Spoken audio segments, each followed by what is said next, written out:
Yeah, and Duke Energy says that normally we don't see this level of mass power outages unless there's a hurricane. So that just goes to show how widespread the damage was. And the worst parts were areas like this that have a lot of tree cover. You see some of the damage still there.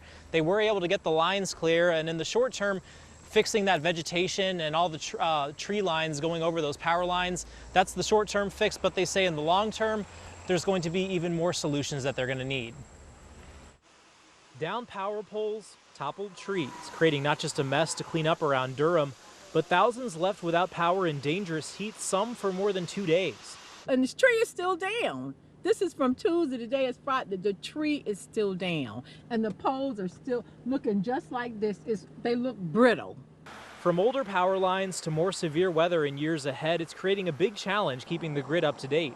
Jordan Kern with NC State says one idea often floated is moving the grid underground, but that comes with a cost. When you think about pursuing something that would be that expensive, it's important to balance the cost associated with that, which would go directly to consumers, versus the benefits. Duke Energy tells us they will move some lines underground where it makes sense, but for above ground lines, it's making them sturdier and more weatherproof. We do see storms increasing in frequency and severity, and we're engineering a grid that's built for the future. This grid is built to withstand more extreme weather. Parts of the triangle also already have these self-healing boxes, which can reroute power to other sources when there's an outage.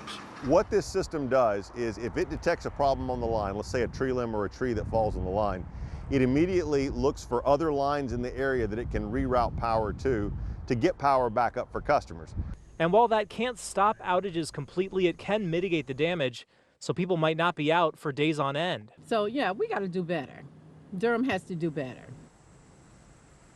Yeah, and back out live out here, that's exactly what they're trying to do, get all this cleared out. But good news is here the roads are pretty clear, but you can still see some of that damage left behind. Now, by the way, those boxes that Duke Energy was talking about, those also, they say, will go hand in hand with some of the newer forms of electricity that we're talking about in the future, clean energy, because those boxes will actually be able to reroute different types of power to different sources, which could impact our energy bills as well in the future. Reporting live, Tom George, ABC 11 Eyewitness News.